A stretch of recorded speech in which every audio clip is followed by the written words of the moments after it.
Hello, hello! Je vais donc inviter ce soir notre ami Fabien Piasco pour qu'il nous parle de son livre sur l'alimentation anti-endométriose.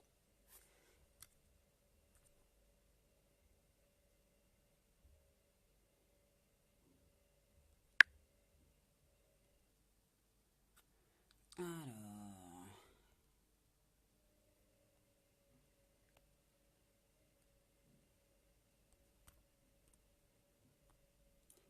c'est un peu laborieux en fait. Fabien, t'es où?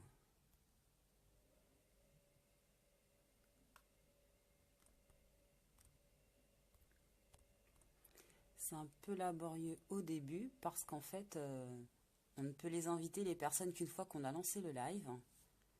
Donc ceci étant fait,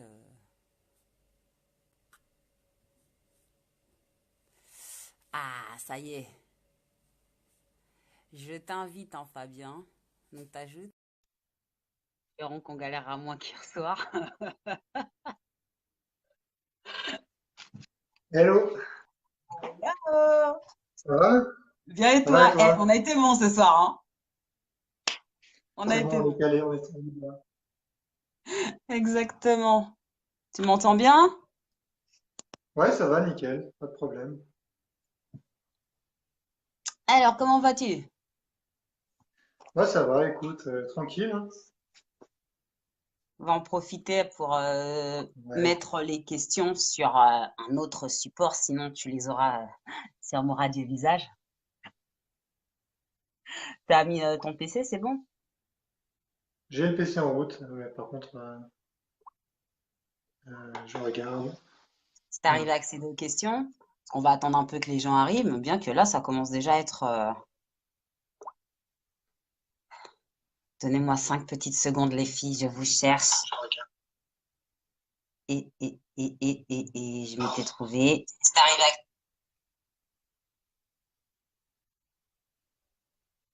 C'est bon, je vois. Donnez-moi 5 petites secondes, les filles. Bonsoir, Mylène. Donc là, surtout, tu coupes le son, hein, que le live qui Ouais, prend du c'est bon, décalage. t'inquiète. C'est bon. Alors, ouais, c'est magique la technologie, Cindy.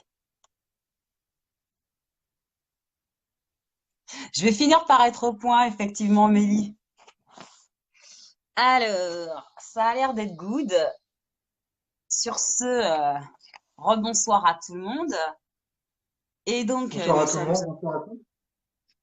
nous sommes heureuses d'accueillir ce soir notre auteur émérite de l'alimentation anti-endométriose, à savoir Fabien Piasco.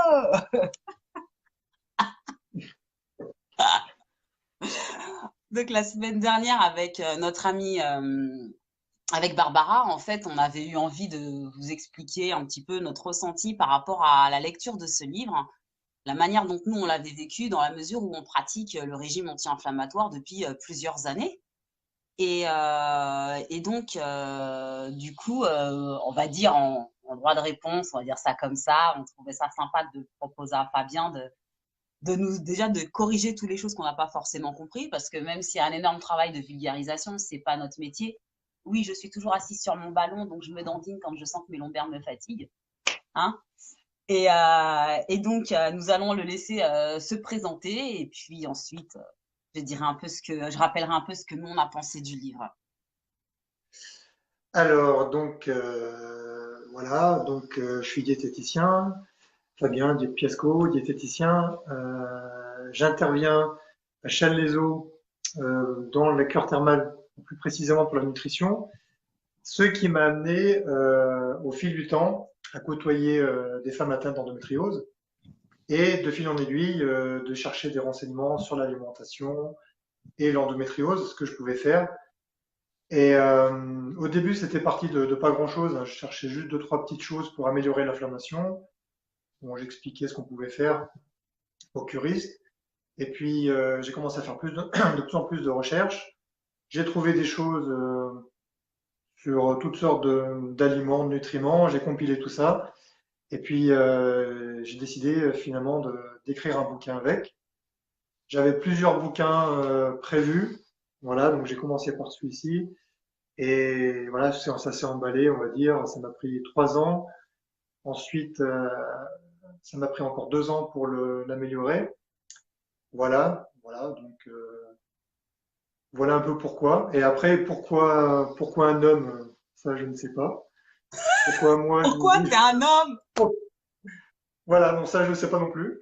Non, ce que je veux dire, c'est que pourquoi, sans avoir forcément de personnes dans mon entourage de l'endométriose, d'avoir choisi d'écrire ça, c'était juste dans ma pratique finalement que ça m'a amené à, à mener à bien ce projet.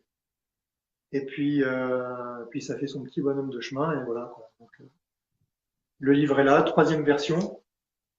Voilà, troisième version, 272 pages, avec plus de 260 références, et non pas 1200, n'est-ce pas Véronique? Ah, j'étais un peu chaud patate, quoi. Ouais, ouais, bon, j'ai cru comprendre finalement que tu étais plus marseillaise que parisienne, du coup.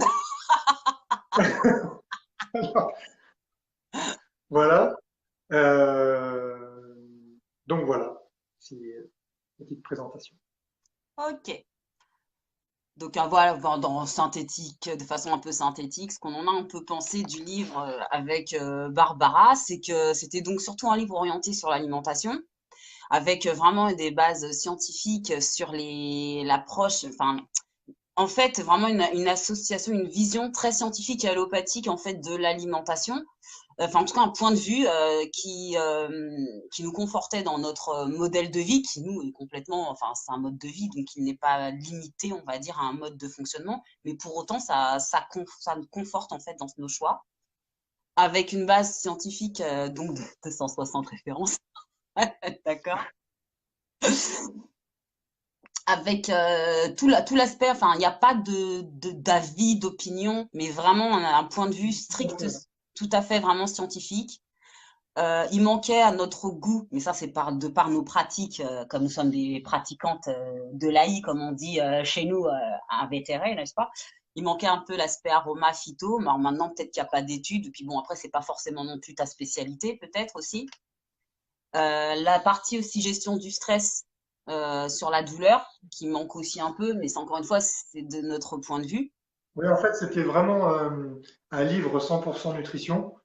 C'est pour ça que j'ai pas mis les autres aspects, sinon j'aurais fait un bouquin de 500 pages. Et puis après, en effet, c'est pas mes spécialités non plus. Mhm. Donc, alors j'ai créé le livre?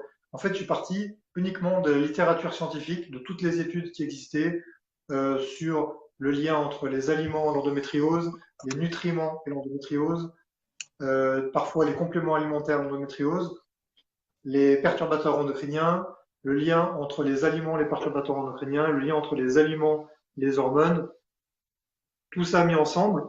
Je suis parti de ce que disent les études pour proposer de construire un modèle alimentaire et non pas le contraire. C'est pas, j'ai pas cherché des études pour conforter une pratique alimentaire. J'ai vraiment fait dans l'autre sens. Mais Je c'est suis ça vraiment qui est parti assez de, fort, en fait, de se rendre compte que voilà, ta démarche à l'opposé de la nôtre, en fait, arrive à trois bricoles près au même résultat. Après, il y a aussi les goûts, les sensibilités qui vont faire que. Mais globalement, on arrive aux mêmes conclusions. Et c'est ce que je trouve un petit peu assez fort, en fait, avec une démarche diamétralement opposée. Parce qu'alors, nous, on ne s'est pas du tout basé sur des études parce que c'est clairement pas notre métier. Euh, et on est plutôt en plus ou moins en souffrance, donc la question, elle n'est pas de savoir, enfin les études, tout ça, c'est pas ce qui nous intéresse au moment où on souffre, c'est comment se sortir de ça. Et j'ai presque envie de dire, on est prête à essayer n'importe quoi, ce qui fait qu'on peut se retrouver en opposition avec nos familles, avec nos amis, qui peuvent considérer qu'on est un peu perché, voilà, on gobe n'importe quoi, on a encore des femmes avec nos lubies de régime, on veut rentrer dans notre maillot de bain cet été. Euh, on est naïf, on peut entendre toutes les sortes de mépris. Et finalement, on se rend ouais, compte qu'avec une démarche complètement décentrée, ben, tu n'es pas concerné par la maladie, même s'il me semble que tu as quand même toi-même des pathologies chroniques. T'es nutritionniste, donc à la rigueur, tu pourrais te contenter, entre guillemets, de compter les calories. Tu es vraiment parti dans une toute autre démarche et c'est vrai que ça, c'est quelque ouais, chose tout que à fait. j'ai Alors en vraiment fait, apprécié. En fait, le truc, c'est qu'au fur et à mesure de mes recherches, j'ai vu qu'il y avait quand même pas mal de choses à dire, à faire par rapport à la nutrition. Et d'ailleurs, j'étais pas du tout au courant de l'existence des groupes de nutrition sur Facebook et tout ça. Donc, absolument pas, hein. J'ai fait ça en parallèle sans du tout savoir qu'il y avait ces groupes. Et j'ai voulu vraiment faire un livre, euh, comment dire, pour montrer, enfin pour apporter des preuves que la nutrition peut faire quelque chose. J'aurais pu écrire un livre beaucoup plus simple. Bon, c'est pas trop mon truc d'écrire des trucs simples non plus, mais j'aurais pu écrire mangez ci, mangez ça, faites ci, faites ça, sans chercher à démontrer, sans chercher à mettre les études, etc. Et c'est pas ça que je voulais faire. Moi, je voulais vraiment faire un bouquin qui soit incritiquable sur comment dire, sur les sources en fait. Mm. C'est-à-dire, si une personne veut me dire non, c'est n'importe quoi, bah, elle peut venir me voir, elle peut me demander, et je trouverai à chaque fois la réponse parce que quand la science dit qu'un aliment ou un nutriment peut faire quelque chose sur l'endométriose, j'ai essayé aussi de préciser si l'étude elle était fiable ou pas fiable, si elle était statistiquement euh, comment dire s'il avait une force statistique suffisante, parce qu'il y a plusieurs types d'études. Et quand quelque chose est prouvé un peu, pas trop, je le dis. Quand quelque chose est pas du tout prouvé, je le dis aussi. Donc j'ai essayé d'être comment dire, 100% transparent, de pas inventer des théories et puis essayer de trouver des arguments. C'est vraiment tout le contraire. Je suis vraiment parti de ce que de ce que disent les études et j'ai tout posé à plat pour essayer de faire quelque chose avec ça. C'est vraiment pour apporter du crédit à l'alimentation dans cette pathologie. Bon, j'avais vu qu'il y avait deux, trois petits bouquins existants, mais c'était un peu de la bricole au niveau des théories, des sources, etc. Donc, je me suis dit, il faut faire quelque chose de peut-être un peu chiant, entre guillemets, mais quelque chose de plus rigoureux pour, euh, pour pouvoir proposer la nutrition comme véritable thérapeutique pour lutter contre la maladie, contre les douleurs, tous les symptômes. Effectivement, tu vois, c'est un peu tout ce qu'on a ressenti. En plus, pareil, dans la mesure où il y avait des études cliniques, elles sont mentionnées avec les résultats. Enfin, c'est quand même un livre assez objectif, en fait. C'est vraiment un recueil d'informations. Et du coup, c'est vrai que je trouvais un peu dommage de mon point de vue parce que dans la mesure où je suis pratiquante depuis 2015, n'est-ce pas? J'ai été convertie à ce moment-là. Le livre, au moment où il est sorti, de par son titre, je n'allais pas l'acheter. Très objectivement, un livre sur l'alimentation, m'expliquer ce que je dois manger, je le fais déjà depuis des années, j'ai les résultats que j'ai. Pourquoi je l'aurais fait? Et j'ai trouvé que, pour l'avoir lu, le livre n'était pas, enfin, le titre ne rend pas hommage au contenu. On a vraiment l'impression qu'on va encore lire un livre sur comment je dois manger et non pas un recueil vraiment de sources scientifiques qui peuvent permettre soit de suivre effectivement le modèle alimentaire que tu proposes, soit la personne est en capacité de elle-même adapter son hygiène de vie puis d'y aller à son rythme aussi, la manière dont elle se sent d'entamer sa transition et sa conversion, on va dire ça comme ça. Donc, je trouvais ça, c'est le titre, je trouve qu'il ne rend pas forcément hommage au livre et c'est peut-être un peu dommage parce que des personnes qui, comme moi, le pratiquent depuis des années seront peut-être pas forcément intéressées, alors que c'est justement des personnes qui le font depuis des années, qui ont besoin à un moment de justifier leur choix auprès de leur médecin. Il n'y a pas très longtemps encore, j'ai une membre du groupe qui a posté un post où en fait, voilà, elle avait besoin d'être rassurée parce qu'elle avait fait le choix de gérer la douleur et l'inflammation par l'alimentation, ce qui a eu une certaine efficacité, sauf que ça n'a pas empêché l'endométriose de progresser. Et son médecin, dans toute sa générosité, sa splendeur, lui a dit limite que c'était bien fait pour elle, elle avait qu'à faire, elle avait qu'à prendre du décapeptile. C'est bien connu, le déca, ça soigne. Ouais, Alors que alors le titre, en fait, ouais, le titre, j'avais voulu mettre dans le titre les mots-clés hein, pour que tout le monde comprenne de quoi il s'agissait. Donc, il fallait qu'il y ait alimentation, il fallait qu'il y ait endométriose. C'était pour traiter. Alors, le mot traiter, des fois, certaines n'ont pas apprécié ce mot, mais en fait, traiter, ça veut pas forcément dire guérir. Hein. Traiter, c'est améliorer, c'est gérer, quoi. Et donc, anti-endométriose, c'était pas pour dire que ça guérit l'endométriose, mais qu'on peut lutter contre, on peut l'améliorer. Et du coup, le titre est un peu simple, Mais c'est un peu difficile aussi de choisir le bon titre, Oui, non, mais mais complètement. Après, ça reste un point de voilà. vue, hein. Je suis peut-être la Après, seule à le penser. après, voilà. Après, les sous-titres du bouquin, ils sont différents selon les versions. Celui-ci, le premier, c'était Nouvelle nutrition thérapeutique, dans le sens où il n'y avait pas vraiment il n'y a toujours pas d'ailleurs de recommandations officielles qui disent, qui noir sur blanc, pour l'endométriose, c'est ci, c'est ça. À ce moment-là, par exemple, pour la maladie cardiovasculaire, pour le cholestérol, on a des recommandations qui existent, vraiment tout détaillé sur les acides gras, etc. Donc la nouvelle nutrition thérapeutique, vaincre vos douleurs, moduler vos hormones. Euh, voilà, ça c'était pour dire un peu ce que ça peut faire. Et après, dans celui-ci, ça c'est le dernier, les bienfaits de l'alimentation anti-inflammatoire pour vaincre les douleurs. Là, bon, on n'a pas mis comment dire, l'histoire des hormones dans le titre, mais pour celles qui connaissent pas le bouquin, je vais expliquer rapidement les différents trucs que j'ai essayé de montrer. Première chose, grâce à l'alimentation, on peut moduler l'inflammation. Et on n'est pas folles, les Euh, filles. non, ça c'est vraiment, en plus c'est quelque chose qui est pas en nutrition qui est connu depuis des décennies, hein, c'est pas une chose nouvelle. On peut moduler les prostaglandines, moduler les cytokines en fonction des aliments qu'on mange. Donc ça, je dirais, c'est vraiment le truc le plus important de cette alimentation. On peut lutter contre le stress oxydatif et avec une alimentation très antioxydante qui contient des vitamines antioxydantes et surtout des polyphénols. Euh, Ça, on va dire, c'est une partie du bouquin. Ensuite, moduler les hormones, ou en tout cas tout ce qui est autour comment dire, du terrain hormonal, éviter les perturbateurs endocriniens, où là, il y a plein de sources dans l'alimentation. Dans l'alimentation, vous avez des polluants organiques persistants, c'est des choses qui restent dans la nature, qui ne sont pas éliminées, qui, comment dire, qui sont dans l'air phréatique, qui repassent dans la pluie et qui tournent dans le sol tout le temps. Donc, les Ça, c'est sympa. pesticides, les PCB, voilà, polychlorobiphényles, la dioxine, issue des incinérateurs de l'industrie de la combustion.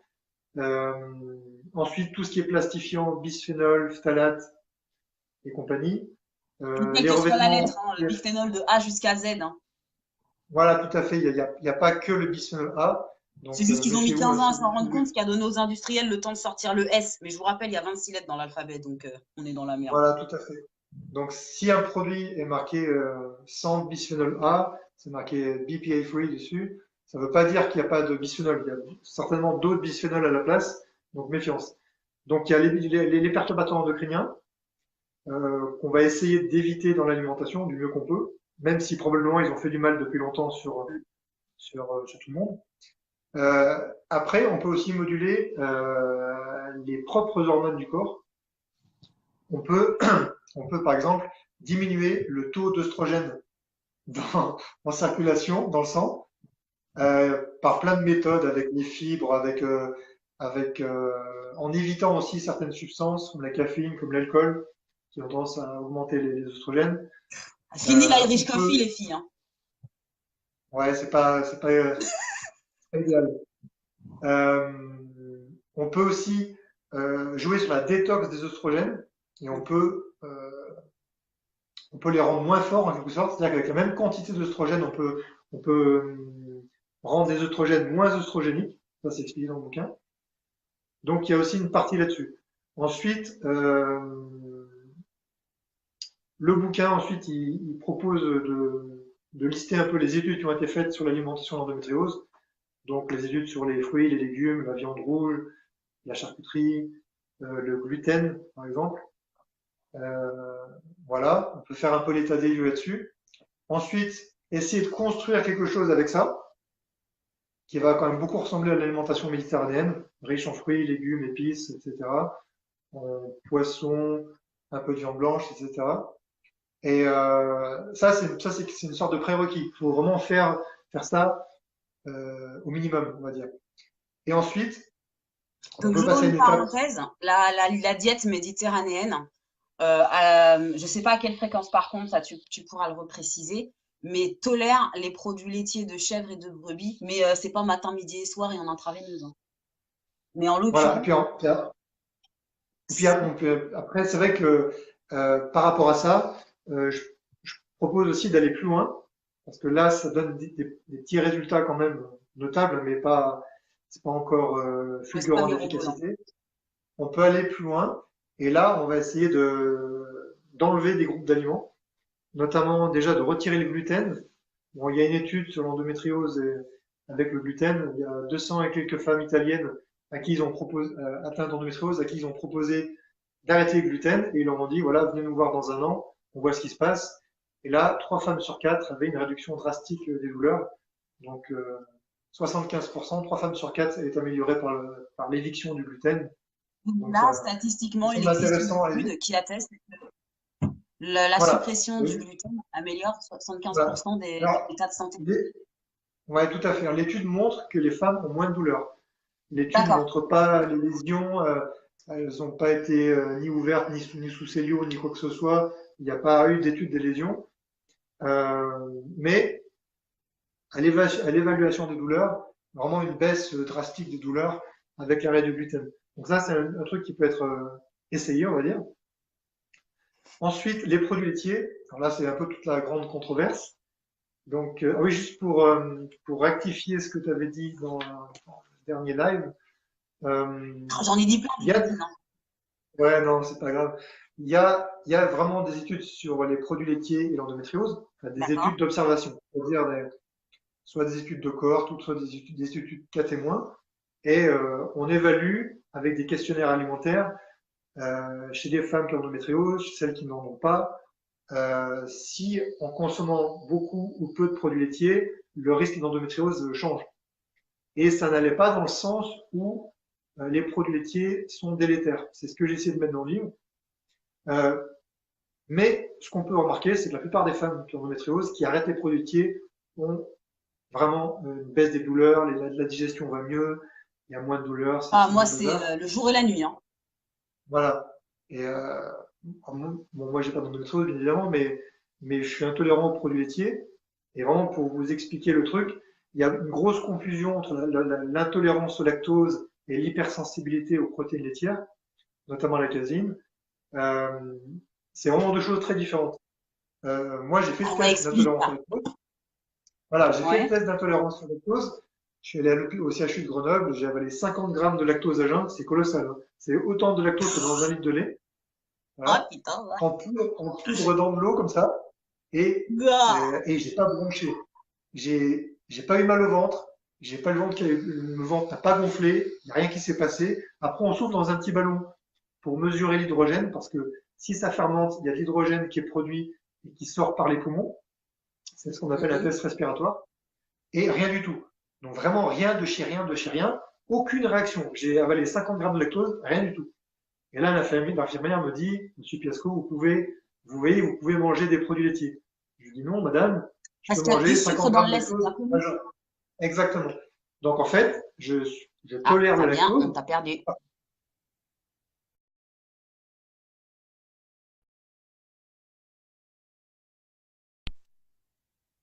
Tu m'entends? Ouais, je t'entends. On a été coupé. Ouais. Ouais, je disais, donc je peux tolérer le lactose, mais par contre, n'importe quel produit laitier me donne mal au ventre dans les minutes qui suivent, me fait couler le nez, me donne de l'eczéma le jour même et le lendemain, et me donne des douleurs articulaires dans la journée aussi. Donc je dérouille direct avec les produits laitiers, vache, chèvre, brebis, bufflonne, n'importe quoi. Tous les produits laitiers me font ça. Alors, a priori, tout le monde n'est pas pareil quand Pareil. même, mais on peut le voir chez certains, certaines. Donc, faut pas du tout confondre le lactose et les protéines du lait. On peut être intolérant au lactose ou Ce aux que je vous protéines du dis, vous lait, voyez, hein? ou bien à l'un ou à l'autre, ou ni l'un ni l'autre parfois. Voilà. Donc, c'est deux choses très différentes.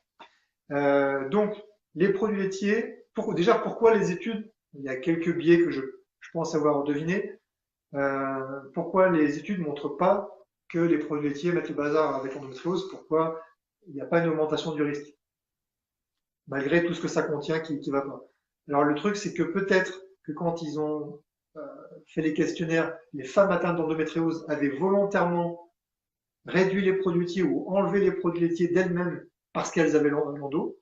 Et du coup, ça biaise complètement l'étude. Ça, c'est une première chose. Ensuite, aux États-Unis, Canada, les produits laitiers sont tous enrichis en vitamine D. Or, la vitamine D pourrait améliorer l'endométriose. En tout cas, serait intéressante. Ça peut aussi être un biais de l'étude. D'accord. Donc, Donc, dans les en gros, produits là, ce que laitiers, tu expliques, que je comprenne bien, c'est qu'en réalité, le lait, quand on pose la question sur leurs questionnaires médicaux pour savoir un petit peu les habitudes alimentaires des femmes, donc ils prennent deux groupes témoins, des femmes malades et des femmes en bonne santé. On leur demande ce qu'elles mangent. Alors, si dans le groupe de femmes malades, elles ont ouï dire, par Dieu sait quel biais, que retirer les produits laitiers pouvait les aider et que tout comme moi, ça les aide, elles vont cocher ne consomme pas de produits laitiers. À exactement. l'extrême, En une plus, femme, ouais, tout à fait. une En femme qui plus, bon, ignore ça être dépend du type malade, d'étude. elle, Ouais. va en consommer. Du coup, on a Et- l'impression que le fait d'en consommer est protecteur et le fait de ne pas en consommer réduit les douleurs. Mais en réalité, Exactement. Du c'est coup, que ça la peut, question est mal posée, en fait. voilà. Ouais, ça pourrait être ça. Euh, ça pourrait biaiser, déjà, d'une part. Et après, ce genre d'étude n'est quand même pas très fiable. C'est-à-dire, on remplit son questionnaire et ça marque, c'est marqué combien de fois vous mangez du fromage dans la semaine, des verres de lait, des yaourts, etc. Vous cochez on coche des fréquences, c'est un questionnaire de fréquence alimentaire, et c'est très très peu fiable. Donc déjà, c'est vraiment biaisé à l'origine sur les données, en fait. Mhm. Donc, et après, et après, il peut y avoir aussi des facteurs confondants, c'est-à-dire euh, ça peut être autre chose dans l'aliment ou dans l'alimentation qui donne le résultat. Par exemple, l'histoire de la vitamine D. Et dans le bouquin, j'essaie d'expliquer ce qui ne va pas dans les produits laitiers. Alors, il y a toute une liste de choses qui ne va pas. En fait, il n'y a pas grand-chose Il y qui a va. en fait, il y a rien du tout qui va dans le lait. Il y a les acides gras, c'est pas les bons. Il y a beaucoup d'acide palmitique dans le gras laitier. Et l'acide palmitique est associé à une augmentation du risque d'endométriose de 52%, ce qui est quand même énorme. Il y Alors, a de quand on l'acide comprenne bien arachidique. augmentation du risque, ça veut dire que si aujourd'hui on considère que 10 à 20% des femmes potentiellement ont de l'endométriose, si elles consomment, enfin potentiellement on a 20% de chances d'avoir de l'endométriose, si on consomme des produits laitiers, on passerait de 25 à 30%, c'est ça. C'est pas tout à fait comme ça. En fait, dans les études, ils comparent souvent les extrêmes. Ils comparent celles qui en consomment le plus à celles qui en consomment le moins. Et ils font des statistiques, si tu veux. Il y a des pourcentages, etc. Donc, en fait, c'est celles qui consomment le plus d'acide palmitique, qui n'est pas que dans les produits laitiers, hein. Il y en a dans l'huile de palme, il y en a dans toutes les graisses animales. Alors j'ouvre une Euh, parenthèse, les femmes d'Afrique qui cuisinent à l'huile de palme, par exemple, ouais, c'est peut- pas, en effet. Alors, en effet, pour la cuisine africaine, il y a deux, trois trucs qui vont pas super, on va dire. Donc, on regarde l'endométriose, qu'on soit très clair, hein. ouais, ouais, d'accord. Ouais, ouais, tout à fait. Non, non, c'est pas sur le plan culinaire. Euh, ouais, les trucs dans la cuisine africaine qui sont moyens, on va dire, pour l'endométriose, c'est l'huile de palme, la sauce graine qui est à base de palme, c'est la friture, il y a beaucoup de friture. Ça, c'est les trucs. Et après, aussi, probablement, le piment, parce que le piment endommage la barrière intestinale. Oh, tu C'est peux pas me marqué dire dans ça! le bouquin. Ouais, je suis dur, hein. Je Non, divorce de ma famille, je fais quoi, moi? ouais, je sais pas, c'est compliqué. Ouais, non, mais si, si, c'est, ça, d'ailleurs, je l'ai marqué dans le bouquin. Euh, c'est Ouais, important de ta mère, elle a savoir. un estomac en béton, moi, je te dis. Après, tu gères tes intestins. Après, tu gères tes intestins comme tu peux aussi, hein. Bien sûr. C'est où? C'est où? Voilà, les meilleures épices. C'est ici. Euh, c'est la fiche index 12. Et donc, je parle des épices. Mais je mets en garde par rapport à certaines épices piquantes. Voilà. Euh, Ça, c'est clairement démontré que le, le piment, mais aussi le paprika qui n'est pas piquant dans la bouche, mais qui est de la même famille botanique, qui est la Mhm. famille des Solanacées, euh, augmente la perméabilité des intestins. D'accord. Moi, comme Comme j'en le ai marre du gluten, en fait. curcuma, je me dis paprika, donc faut que j'arrête, c'est ça? Exactement. Voilà. Il faut mettre. Ouais, ouais, On en va pas être fait, si tu copains! mets. Eh oui. Non, mais lis la fiche pratique sur les épices, tu verras. Fiche numéro 12, C'est pas, hein? c'est pas, ouais, c'est pas moi qui le dis, hein. Moi, j'ai rien inventé, hein. J'ai pris les études. Les Oui, non, mais études, c'est vraiment ça, c'est un recueil, c'est pas ton voilà. opinion personnelle, c'est Ah oui, vraiment un tout à recueil fait. d'études, ce Voilà. livre. Avec, par exemple, là, tu as ici, hop, là, tu as les études en question sur les épices et l'endométriose et les D'accord? intestins. Il se trouve que le paprika, le piment, le poivre augmentent la perméabilité intestinale.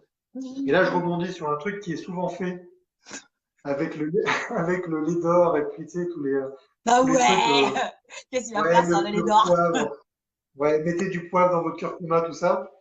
Petite parenthèse là-dessus. Je sais plus pourquoi je parlais de ça, mais bref, peu La importe. perméabilité, le Euh, poivre. ouais, voilà. Le poivre améliore la biodisponibilité de la curcumine du curcuma, mais Mhm. par deux mauvais mécanismes. Un, ça fait des trous dans l'intestin. C'est cool. Non, c'est pas cool. Et de deux, ça réduit la détox hépatique. euh, Ça réduit la phase 2, la D'accord. glucuronidation, plus précisément. Or, en fait, ce qui se passe, c'est que la curcumine du curcuma est mieux absorbée parce que ça fait des trous dans ton intestin. Et après, la curcumine reste plus longtemps dans ton organisme parce que ça te bloque ta détox au niveau hépatique. Ah ouais, super. Donc, c'est pas idéal. En plus, la glucuronisation, c'est une phase de la phase, c'est comment dire, c'est une étape de la phase 2 de détox hépatique qui joue sur la détox des œstrogènes et des perturbateurs endocriniens. Donc en fait, c'est pas idéal de prendre du poivre. Je pense que le curcuma vaut mieux le prendre, comment Avec du dire, gingembre éventuellement. ouais, à la limite, ou même pur pour certaines, s'ils ont les intestins vraiment en vrac.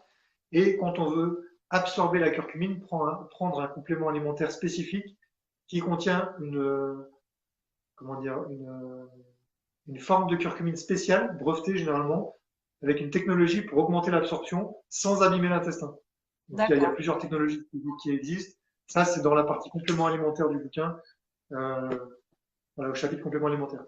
Donc je sais plus, on a dévié, on parlait de la nourriture africaine.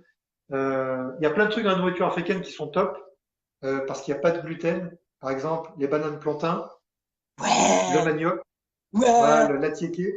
ouais. L'atiéké, donc c'est de la semoule de manioc. Euh, Après, il y a plein de céréales africaines qui sont sans gluten. Le teff, le fonio, le sorgho. Voilà, ça c'est top. Euh, donc, mais c'est vrai que le truc de Donc, l'huile de c'est pareil palme, parce qu'on a beaucoup de gens d'Afrique qui sont sur le groupe. Vous n'êtes pas obligé mhm, d'aller dans un magasin bio, le magasin bio au milieu de la brousse qui va vous demander 5 mois de salaire pour acheter une brique de lait Bjorg. Hein, ok? Vous avez ce qu'il vous faut dans votre mhm, cuisine ancestrale. tout Ayez à fait. confiance en vos ancêtres, sauf les bouillons de cube magie. Et puis bon, bah maintenant, l'huile de palme. Hein. Bah, tant pis. Faut pas être parfait partout. Hein. C'est vrai que si tu enlèves le bouillon cube et l'africaine, je crois qu'elle décède.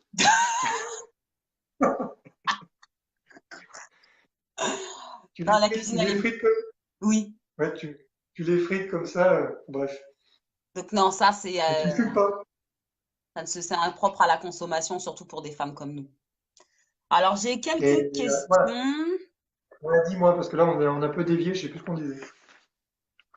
Bon, en fait, non, on est resté sur la cuisine africaine et tout ce qui était les avantages et les inconvénients, en fait, parce que c'est vrai parce qu'on parle beaucoup du point de vue occidental et notamment français, mais j'ai beaucoup de questions aussi de femmes d'Afrique et quand nous, on a nos préconisations, elles sont super embêtées parce qu'elles ont l'impression qu'elles ne peuvent rien manger chez elles, alors qu'en fait, c'est tout le contraire, c'est nous en France Non, qui sommes non, exactement, ouais, tout à fait. Moi, je vais me fournir, Euh, soit c'est le magasin bio, soit c'est le magasin africain du coin, de toute façon. Hein. C'est beaucoup plus facile. Hein. Surtout, très honnêtement, vous avez vu ma couleur de peau, je viens des Antilles. Moi, les légumes d'hiver, ça passe pas. Je veux dire, la rutabaga, les topinambours, c'est pas possible. C'est pas possible. Les navets, c'est pas possible.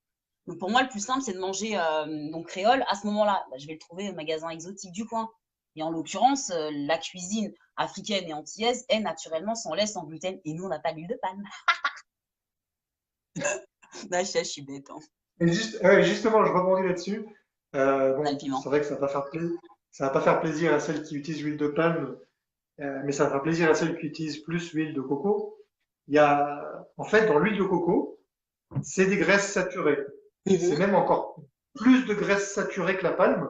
La palme, il y a 53% de graisses saturées et c'est que de l'acide palmitique. Donc c'est une graisse qui est majoritairement saturée, mais quand même, il n'y a que 53%. Par contre, l'huile de coco, la quasi-totalité, c'est des graisses saturées. Mais dans l'huile de coco, vous avez seulement 8% d'acide palmitique, comme l'huile d'olive en fait. Il n'y a pas beaucoup d'acide palmitique dans la coco, pas plus que l'olive en fait finalement, contrairement à l'huile de palme. Donc en fait, même si ce sont des graisses saturées, c'est pas les mêmes graisses saturées. Donc c'est plus intéressant. Par contre, il ne faut pas non plus en mettre de partout, en manger des tonnes, parce que trop de graisses saturées, ça peut devenir pro-inflammatoire, ça peut perturber le métabolisme des oméga 3, donc faut pas en abuser. Mais c'est vrai qu'il y a quand même plus d'avantages au lait de coco, à l'huile de coco, euh, qu'à l'huile de palme rouge, par exemple. L'huile de palme rouge, t'as les antioxydants, t'as de la vitamine E à profusion. Malheureusement, t'as l'huile d'acide palmitique, en fait. Ça, c'est ça qui gêne. Ok. Donc, voilà. Et dans le bouquin, voilà. Je sais plus, j'étais en train de parler tout à l'heure des grandes parties du bouquin. Euh, je sais plus où j'en étais. Bah, on en était à regarder. T'inquiète pas, tu suis. Rassure-toi. Ouais.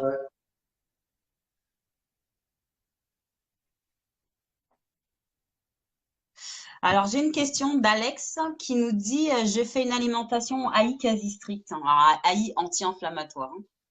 Je fais de mini écarts une fois de temps en temps, mais si je fais de plus en plus de gros écarts, je trinque encore plus qu'avant de consommer AI. Est-ce normal? Je te confirme, moi, Ouais. c'est pareil. Maintenant, Alors ça, l'explication, ouais. Alors ça, quasiment tout le monde le remarque. Euh, et les gens pensent que leur système immunitaire tolère encore moins hmm, l'aliment tout à qu'avant. fait. Si, Attends, excuse-moi, si, j'ouvre une parenthèse par rapport aux questions que je vois aussi beaucoup sur le groupe où on devient intolérant, allergique, carencé ou Dieu je sais quel fantasme que sortent certains médecins pour nous dissuader de changer d'alimentation. Donc là, tu es en train de dire que c'est faux.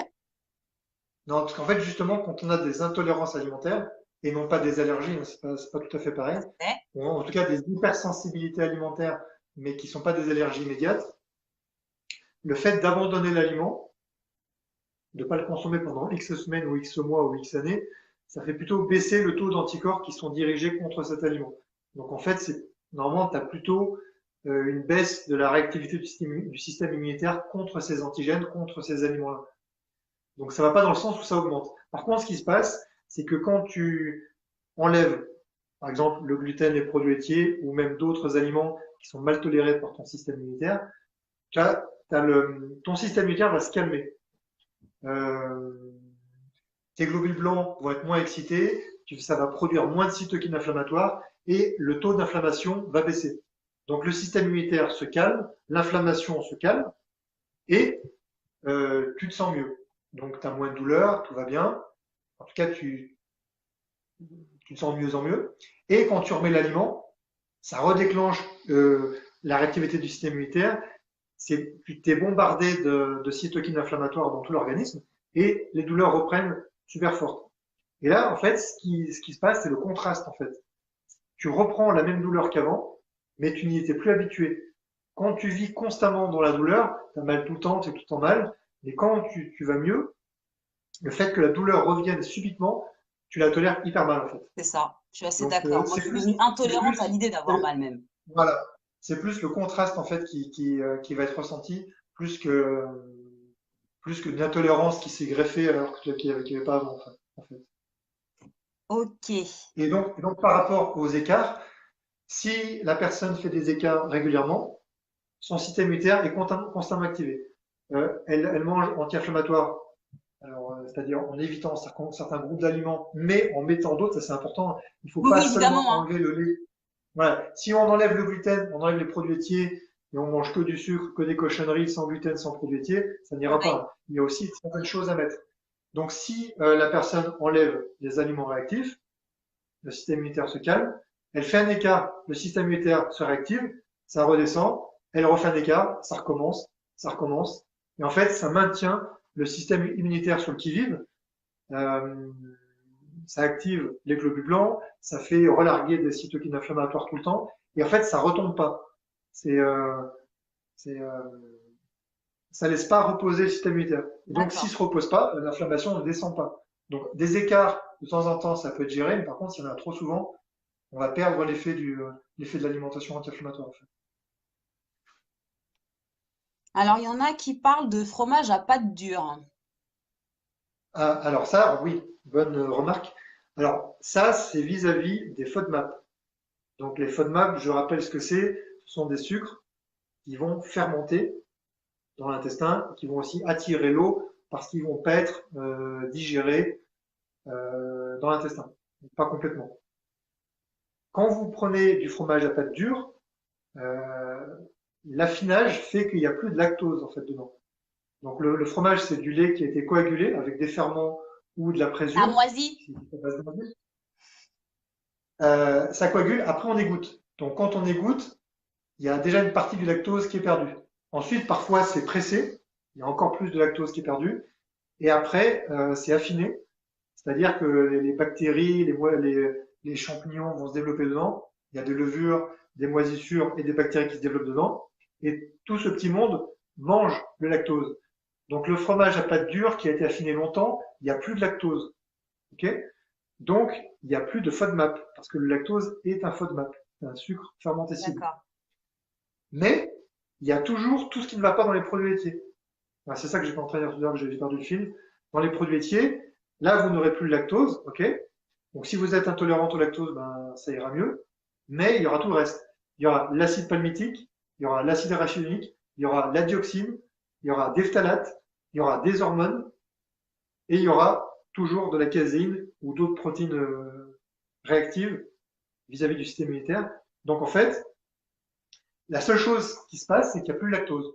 Donc le fromage à pâte En gros, dure, tu le digères c'est mieux, mais tu entretiens ton inflammation. Et comme ça peut être une inflammation sourde, tu peux ne pas souffrir, mais avoir un seuil dans le corps qui fait que un jour, il va se passer un truc et bim, tu vas partir dans des pics de douleur sans comprendre pourquoi. Alors qu'en fait, c'est juste que tu entretiens un niveau d'inflammation, on va dire indolore. Là, genre, tu sais, l'inflammation vicieuse, là, tu te rends pas compte. Et puis d'un coup d'un seul, tu vas taper une poussée d'eczéma, une poussée d'acné, des crampes, tu sais pas d'où ça vient. Et en fait, c'est parce que, certes, tu le digères mieux, mais ça ne gère pas le problème, la problématique de l'inflammation. Moi, l'exemple que je donne voilà. Mais en souvent, fait, tu le digères mieux à condition que ça soit le lactose qui pose problème. Si chez voilà. toi, si chez toi, ce sont les protéines du lait, si c'est la caséine, Ah, moi, je tu décède. manges du fromage, tu manges du fromage à pâte dure, tu auras mal au ventre et tu auras de l'inflammation pareil en fait, hein. C'est, Alors, et moi, c'est ce qui aussi me le même concerne, truc quand que, j'ingère oui, accidentellement des produits laitiers, c'est pas tellement que j'ai mal au ventre et pas le jour même. C'est 24 à 72 heures après où là, j'ai l'impression qu'on m'a mis une barre dans les reins, en fait. Comme l'été, les trucs alors ça, comment on appelle ça, là, le baby-foot. Là, c'est comme si on m'avait mis une barre là, là, et je peux plus marcher. C'est, chacun de mes pas, c'est ouais, une douleur. alors ça c'est typique de ce qu'on appelle l'hypersensibilité à IgG. Donc c'est un certain type d'anticorps, les IgG, C'est ça. immunoglobulines G, qui sont sécrétés de façon différée. Ça peut aller de 3 heures à 3 jours. Et donc, ça, c'est à bien différencier d'une allergie immédiate. Il y a une allergie immédiate, c'est quand tu as des anticorps IgE, et tu Mhm. as tout de suite la réaction, tu as le lèvre qui gonfle, tu as la gorge qui gonfle, etc. Tu sens que ça va mal tourner si tu fais pas quelque chose. Ça, c'est l'allergie immédiate. Là, l'hypersensibilité à IgG, c'est celle que tu décris. C'est 3 heures à 3 jours après, des fois même 3, 4 jours après, tu as le symptôme qui arrive. Et la difficulté, c'est de, C'est de, de de faire le lien. comprendre que c'est le truc voilà, que c'est le truc que tu as mangé 3 jours avant qu'il te l'a causé. Et ce qui se passe généralement, c'est que tu manges le fromage, ça passe bien, donc ça Ça tu passe même remarques très rien. bien. Ah, c'est passé crème. Et, et après, 3 jours après, tu as mal au ventre et tu dis qu'est-ce que j'ai mangé aujourd'hui, tu cherches ce que tu as mangé et en fait, tu vas penser que c'est un autre aliment. Voilà, ça c'est aussi un truc qui, Le repas d'avant, qui est alors assez qu'en fait, ça vicieux. remonte. Moi, je venais de Voilà, changer d'alimentation, exactement. donc je le savais en fait que je ne consommais plus de produits laitiers. J'avais recouvré une qualité de vie et donc la fameuse pizza 4 fromages dont je parle à chaque live et qui est internationalement connue. Donc là, c'est soirée foot. Je déteste le foot, mais bon, je voulais faire ma belle gosse, donc soirée foot. Et forcément, ça va pas être houmous avec tomate cerise, quoi. Hein. Donc c'est pizza coca, voire pizza bière. Et là, bah, c'est passé crème. J'ai passé une soirée nickel. Le lendemain, je vais bosser, je suis bien. Mais alors, mardi, mercredi, jeudi, j'ai cru que j'allais mourir, quoi. Mes collègues, ils me regardaient comme une vache qui regarde passer un train, comme ça. C'était horrible. J'allais aux toilettes et je leur disais souhaitez-moi bon voyage. Je mettais un quart d'heure. Alors, moi, l'astuce que j'ai trouvée pour ça, que j'ai mise dans le bouquin, c'est de se saturer en curcuma. En fait, l'idée, c'est que la curcumine, en fait, te protège la barrière intestinale. Ça améliore la qualité de la muqueuse intestinale. Donc, en fait, le soir où tu manges la pizza, par exemple, tu t'avales une cuillère à café de curcuma dans du liquide, dans n'importe quoi. Ne mets pas de poivre, justement, pour pas que ça abîme encore plus les intestins. D'accord. Et il y a ça comme astuce. Dans le bouquin, je mets aussi une autre astuce. Ça, c'est intéressant C'est quand aussi on est en extérieur. C'est bête, hein. Mais en fait, on a de la chance, comme Fabien, en plus d'être l'auteur du livre, est aussi quelqu'un atteint de pathochronique, donc il connaît.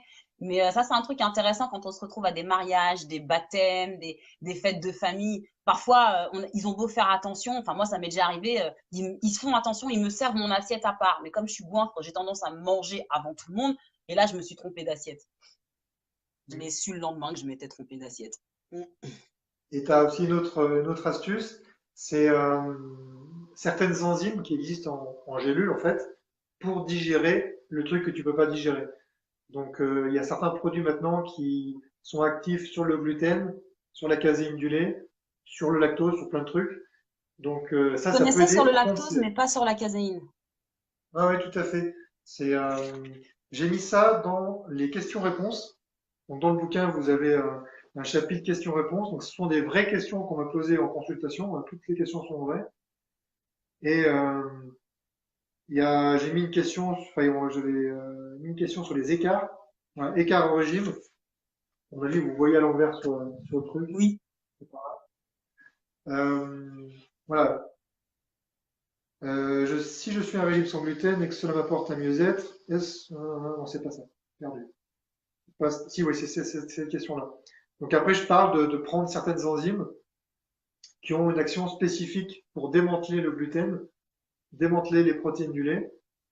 Par contre, comment dire, ça ne permet pas de manger tous les jours du gluten et des produits laitiers. Oui, non, C'est c'est pas juste assez que, efficace. voilà, si C'est juste une ponctuellement petite aide. on est en Voilà, situation où enfin, on est coincé, et coincé ne veut pas tout à dire fait. je veux faire plaisir à mémé. Coincé, c'est qu'on s'est retrouvé dans une situation où on s'est pas rendu compte de ce qu'on mangeait, et là, effectivement, ça a du sens. Après, Ouais, je tout à pense fait. aussi que on est, enfin, en tout cas sur ce groupe, on est quand même dans une capacité à pouvoir se dire maintenant, je reprends ma santé en main et je vais pas me laisser, comment dirais-je, intimider par l'affect que des membres de ma famille ont à me cuisiner des plats qui savent ne pas me réussir et que je vais manger à m'en rendre malade juste pour leur faire plaisir. Ça Ouais, ne tout à fait fait. plaisir à En personne. fait, t'as plusieurs approches. Soit t'as les gens de ton entourage qui t'aident, qui te soutiennent et qui comprennent, et donc ils vont pas trop t'embêter là-dessus. Soit t'en as qui vont te pousser à la faute et ils vont absolument penser te faire plaisir en te forçant, alors qu'en fait c'est pas du tout le cas. Donc ça, faut gérer déjà ça. Euh, mais après, si tu sais, alors je dis pas qu'il faut le faire, mais si tu sais que tu vas aller dans un endroit Oui, non, mais où il y aura un complètement. truc qui Genre va un pas aller, mariage, on n'a pas toujours le tu peux choix. l'anticiper. Voilà, tu peux l'anticiper. Tu prends la gélule d'enzyme avec le repas, tu t'avales profusion de curcuma, et généralement ça passe beaucoup mieux. Si dans tes intestins c'est saturé de curcuma, il va moins y avoir de réaction inflammatoire sur la muqueuse, ça va être beaucoup mieux toléré. D'accord. Ça peut être On une m'a astuce. posé aussi C'est une dans le bouquin. question sur oh, j'ai raté la question sur le psyllium Le psyllium. à la place du curcuma pour la porosité intestinale. T'en penses quoi? Ouais, alors le psyllium, ça va contenir des fibres solubles, Mhm. donc qui sont bénéfiques pour l'intestin. Généralement, les mucilages ont tendance à apaiser l'intestin. En fait, c'est pas que c'est pas deux choses en compétition. On pourrait prendre l'un, l'autre, les deux. D'accord, on peut prendre C'est l'un comme l'autre en aussi fait. différent. Ouais, ouais, ça agit pas exactement sur le sur le même mécanisme, c'est pas tout à fait pareil, mais je sais qu'il y en a, qu'il y a des personnes qui aiment bien le psyllium, qui réagissent bien au psyllium. Donc à partir du moment où vous sentez qu'il y a un mieux avec le psyllium, prenez du psyllium, si vous voulez. D'accord. Donc ouais, ça c'est à voir. C'est comme prendre de la glutamine, ça réussit à certains, à certaines, à d'autres moins. Donc il y a plein pour l'hyperperméabilité intestinale, il y a des tas de trucs. Il y a une liste longue comme le bras de nutriments qu'on peut utiliser. Ça va des oméga 3, à la vitamine D, au magnésium, à la curcumine, à différents polyphénols, à plein de trucs. Donc il y a d'ailleurs des produits qui sont des formules composées avec tout ça dedans. Et après, on peut aussi utiliser l'argile, on peut utiliser plein de choses. Donc, Alors, voilà. je vois Les aussi cellules ça. intestins, ouais, Pardon. les cellules intestins se renouvellent très vite en fait. Donc, par contre, il faut quand même calmer l'intestin longtemps pour que ça aille mieux, hein.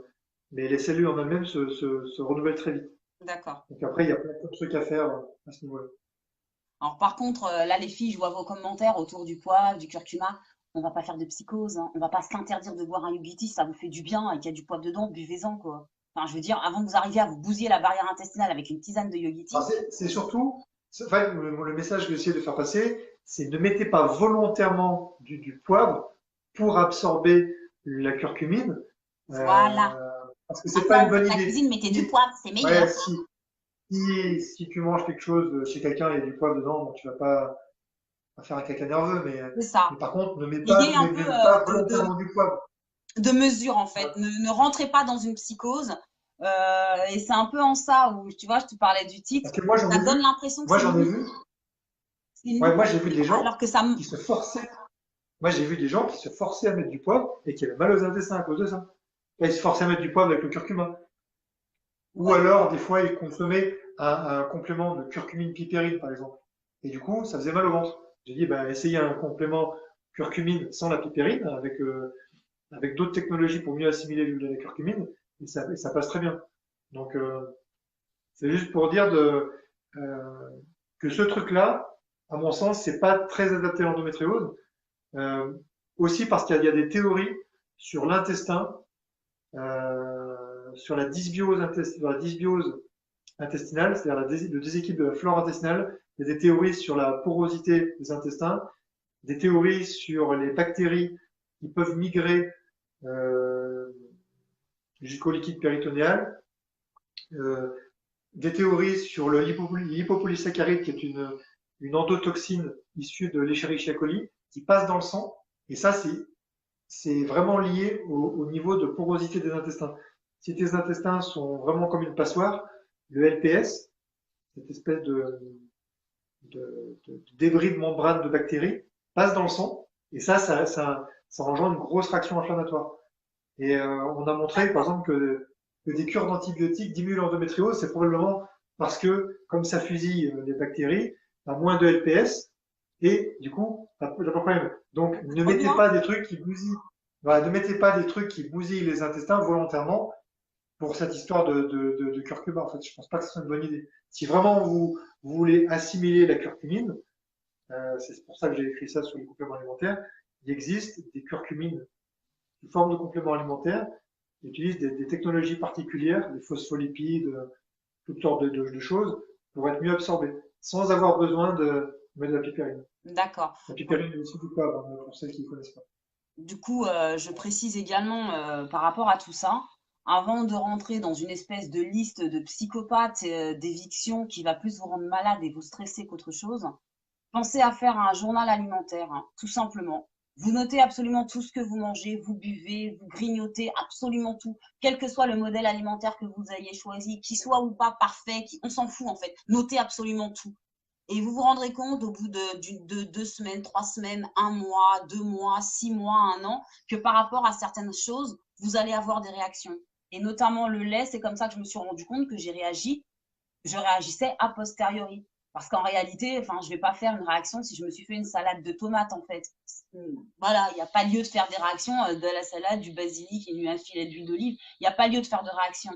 Par contre, je savais que le lait était enfin le lait, les produits laitiers, quand je dis le lait, c'est les produits laitiers en général, sont des aliments entre guillemets à surveiller. Donc quand je les consommais à mes débuts, c'était sous auto-surveillance, sous haute observation. Et là, je me suis rendu compte que ce qui me posait problème, c'était ça. À partir du moment où de ce jour, j'en ai. Donc depuis octobre 2015, je ne consomme plus de produits laitiers, sauf quand on me fait des blagues ou que je sais pas ou que je m'en suis pas rendu compte. Et effectivement, j'ai pas de problème. Le fois où il m'est arrivé d'en consommer accidentellement, parce qu'on a fait un indien avec une amie, par exemple, et on est allé manger un truc au curry. Mais on n'a pas percuté que la sauce est à base de crème fraîche dedans. Et donc, du coup, le lendemain, elle m'appelle, ma pote, elle a la maladie de Crohn, hein. Elle me fait purée, j'ai mal aux intestins et tout. Je fais, mais moi, j'ai le dos, mais en purée, quoi. J'avais vraiment les lombaires en kit, quoi. Elle habite à Rennes, j'habite à Paris. On ne se voit jamais, si ce n'est 2 fois dans l'année. Et on a mal à 24 heures tout de suite, enfin, ensemble, il y a un truc. La seule chose qu'on avait en commun, c'était ce plat-là. Donc, une fois qu'on est conscient de ça, après, on fait gaffe. Mais bon, après, faut, voilà, on se flagelle pas. Moi aussi, je bois des tanes Kitty. Les tisanes femmes me réussissent super bien. Bah oui, il y a du pub et je le vis très bien. Maintenant, si vous avez l'intestin fragile, bah effectivement, vous n'allez pas en mettre ailleurs et surtout, vous n'allez pas vous en forcer à en consommer. C'est comme ça qu'il faut l'entendre. C'est vraiment une régulation et toujours noter. Et moi, ce que je faisais quand j'ai commencé à mon changement d'alimentation, non seulement je notais ce que je mangeais, mais je notais également la provenance. C'est-à-dire que c'est un produit fait maison, auquel cas je notais entre guillemets la recette, en tout cas les ingrédients dans les grandes largeurs, et je notais également si c'est un plat industriel. Parce que je me suis rendu compte aussi, par exemple, que j'avais beau acheter les produits bio, locaux, enfin bio, sans lait, sans gluten. Le problème, c'est quand c'est des plats industriels, vous savez, pour le midi, c'est pratique.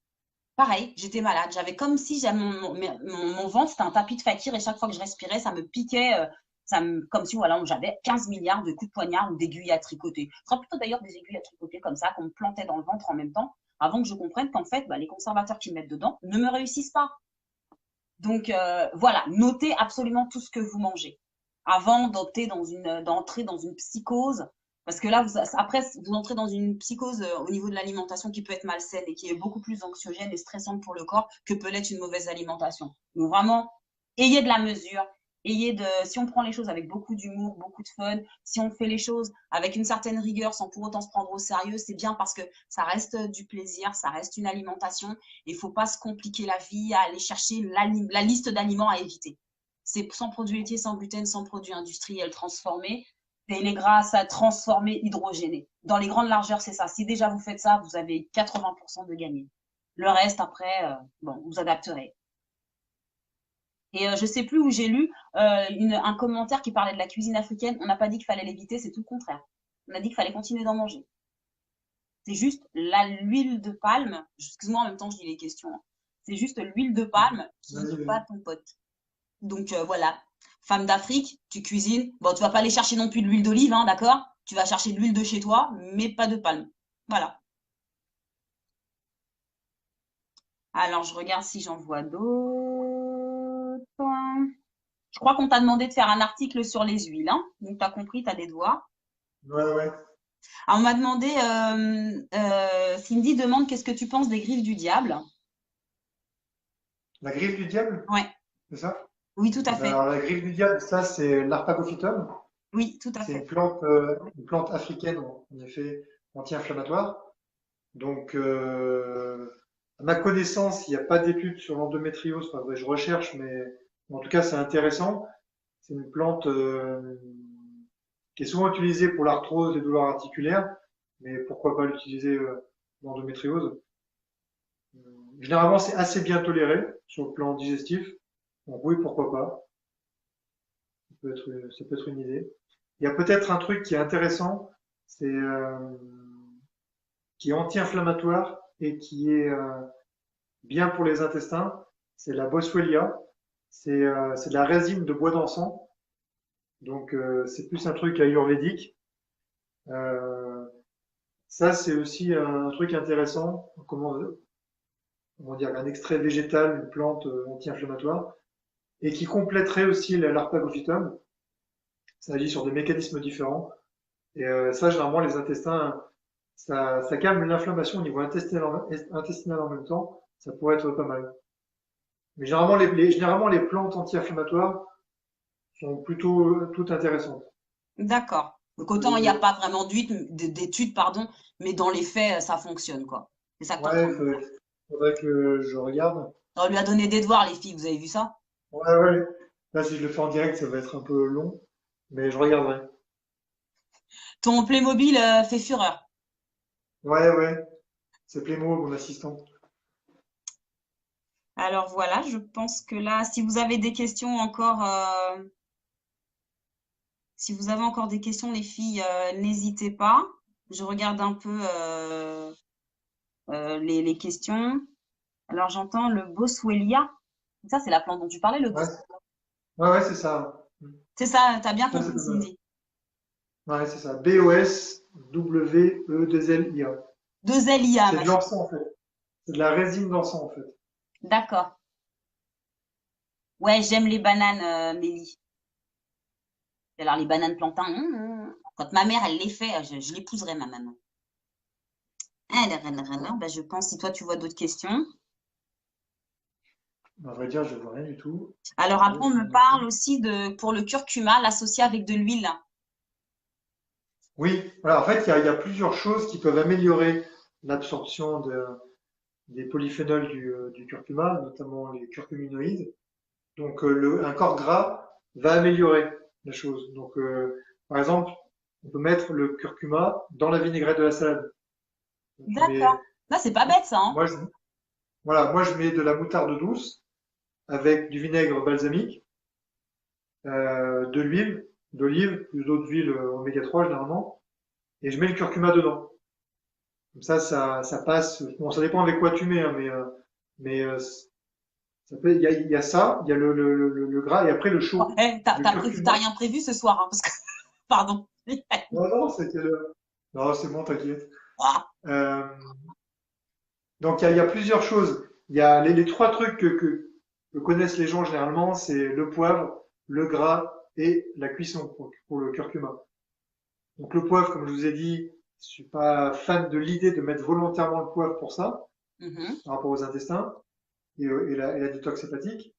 Par contre, en effet, associé à du gras, ça sera mieux assimilé. D'accord. Donc, excellent. Et aussi, par exemple, vous faites un curry de n'importe quoi, vous pouvez enrichir votre curry en curcuma, sachant qu'il y a déjà du curcuma dans le curry, hein. Et comme il y aura des matières grasses et que ça sera cuit, on absorbera mieux la curcumine. Voilà. D'accord. Après, Alors, j'ai une moi, question. franchement, des fois, j'ai mal au ventre, je prends du curcuma, je le mets dans de l'eau ou dans du jus de carotte, dans n'importe quoi, je l'avale direct et je m'en fous que ça soit bien absorbé. Je le fais pour que ça apaise la muqueuse intestinale et franchement, ça marche vraiment bien. En tout cas, sur moi, ça marche vraiment très fort. Et j'ai D'accord. pas besoin de chercher à le faire passer dans le sang. Si ça peut se mettre sur la muqueuse, ça peut agir localement en fait. Oui, puis C'est de ça toute façon, si l'idée. déjà ça crée un filtre, il y a moins de cochonneries qui passent. Donc, de fait, les choses potentiellement inflammatoires passeront moins. Et en plus, il y a Comme quoi, l'imperfection, les filles, ça a du bon, hein. Écoutez aussi votre instinct animal. À un Et en moment, plus, faire les choses simplement. le curcuma, le curcuma a un effet assainissant sur la flore intestinale. En fait, ça a tendance à détruire les mauvais micro-organismes, les mauvaises bactéries et compagnie. Ça a un effet sur le Candida albicans, ça a des effets sur certaines bactéries. Quand on se met du curcuma dans l'intestin, ça assainit la flore. Voilà. Après, par contre, ça peut accélérer, par contre, chez certains, T'as ça bien peut fait de accélérer un venir, peu le toi, ce cerveau. soir, en fait, hein. T'as appris Voilà. plein de trucs. Donc, faut, bon, c'est un peu de la tambouille. C'est quoi, à boire, c'est pas super délicieux, mais Ça peut dépanner. Dans des cas de force ouais. majeure, des situations qu'on maîtrise pas, quand, voilà, quand on est dans des contextes qu'on maîtrise pas, ça peut bien rendre service, ou si on a ingéré un truc accidentel ou purement volontaire aussi. Ouais, ou Euh, simplement si tu as une digestion qui est trop lente, tu n'arrives pas à digérer le truc que tu as mangé, il ne veut pas passer, tu prends ça et c'est top, en fait, tu digères 10 fois mieux. Et c'est une propriété reconnue du curcuma, l'aide à la digestion. J'arrive pas à voir les questions, en fait. Mon homme demande si l'air, c'est Voilà. bon. J'ai le même chéri que vous, les filles. Dis-lui que si on mange comme ça, il y a plus de sexe parce qu'on a moins mal. En général, ça marche. Pardon. Eh, aujourd'hui, t'es une fille, hein, je te le dis, hein. Alors, ah oui, la question très importante et de la plus haute importance qui nous avait été posée, parce que là, je vois des commentaires qui vont un peu dans ce sens. Est-ce que tu as quelqu'un dans ta vie? Ouais. D'après les filles. Ah, Après, il y a beaucoup de questions. J'ai pas regardé les questions.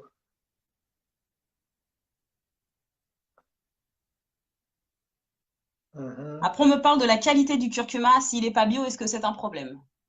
Moi, j'aurais tendance à dire que le problème, c'est qu'il peut être coupé avec des farines, des trucs bizarres, et parfois, il y a du gluten dedans. Alors, il y a un truc à savoir sur les épices. Très simple. Les épices non bio, elles peuvent être ionisées. Ça veut dire qu'elles sont traitées par un rayonnement radioactif. On les passe sous rayon gamma pour les stériliser. Et c'est interdit en bio. La radiation ionisante est interdite en bio. Donc, Alors, par exemple, j'ouvre une parenthèse. Pour les antibio, putain, j'ai peur là quand je mobile, d'un coup, je me sens menacée là. ouais. Tu vois, ça, c'est du curcuma bio. Voilà. Mhm. À partir du moment où c'est marqué bio, ça ne peut pas être irradié. C'est jamais, jamais irradié. Toutes les épices bio sont non irradiées. Alors que tu peux acheter des épices de marque X ou Y non bio et selon la provenance, Ça peut. selon le pays, ça peut être irradié volontairement pour les stériliser. Sachant que c'est totalement idiot parce qu'il n'y a aucun virus, aucune bactérie, aucun insecte qui vivent là-dedans, hein. C'est tellement antibactérien le curcuma que ça sert à rien de le stériliser. Donc Donc, pour les anti-bio, en fait, ou qui comprennent pas le concept, c'est pas une question de tout qu'il est parfait et que l'eau et l'air sont pollués. Parce qu'en l'occurrence, dans la nature, les aliments sont pas irradiés. en fait, bio, c'est pas seulement l'histoire des pesticides. C'est aussi, par exemple, euh, Le processus de fabrication. l'interdiction, voilà, l'interdiction de processus trop agressifs, antinaturels, etc. Par exemple, le café ou le thé qui sont décaféinés, c'est sans solvant. En bio, il n'y a pas de solvant chimique. Vous prenez du café décaféiné, ben, il n'y a pas de solvant chimique. Vous achetez du Ah, mais café du café décaféiné. déca avec bref, ça me dépasse, ça me dépasse. Oui, non, mais tu serais nerveuse comme moi, tu serais obligé de. Non, mais j'ai arrêté le café parce que alors moi, ça me réussit pas, hein. Avant, Ah j'étais oui, une le café. café. Ouais, le café. Bon, je rebondis sur le café. Dans le bouquin, vous avez les explications. Le café, l'endométriose. Alors, il y a pas mal d'études hein, donc là-dessus, des études d'observation, donc qui n'ont pas une fiabilité très bonne, mais bon, il y en a quand même plusieurs. Et il ne ressort pas de conclusion comme quoi le café serait associé à une augmentation du risque d'endométriose. Parce que suivant la dose, ça peut même effet, Ah suivant oui, les non, mais moi, études, c'est pas c'était pareil. Enfin, c'est le bazar. Mais il y a trois raisons pour lesquelles j'aurais tendance à déconseiller le café et la caféine d'une manière générale. C'est marqué dans le bouquin. La première, la caféine augmente le taux d'œstrogène circulant. donc les contractions. Deuxièmement, voilà. Deuxièmement, euh, le café et la caféine sont associés à des problèmes de fertilité. Et troisièmement, la torréfaction du café, ça abîme l'intestin. En fait, le café, il est cramé, hein, il est torréfié. Donc, torréfié, c'est brûlé, hein, tout simplement. Et, euh, et ça contient de l'acrylamide. Et c'est assez agressif pour la muqueuse digestive. Donc, déjà pour ces trois raisons, pour les intestins, pour les oestrogènes, pour la fertilité, j'aurais tendance à déconseiller le café. Et généralement, les femmes à qui je le dis, elles y croient pas trop. Je leur dis, évite le café, tu verras bien si tes intestins vont mieux. Elles me disent, mais j'en bois, ça va, sur le coup, je sens rien, ça va très bien. Je dis, essaye. Et une semaine après, elle me dit, ça n'a rien à voir, je me sens nettement mieux au niveau intestinal. Donc, Moi, c'est vraiment pas les voilà. intestins. C'est pareil. Il y a deux trucs qui m'achèvent. Si j'ai envie d'être malade, je me fais un petit café au lait. Je suis couchée une semaine.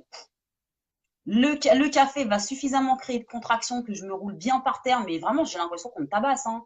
Je suis littéralement rouée de coups de l'intérieur. Tu vois, j'ai Mike Tyson dans mon ventre qui se bat avec mon utérus et mes ovaires. Tu vois, ils s'éclatent tout seuls, ils font tous la teuf là-dedans.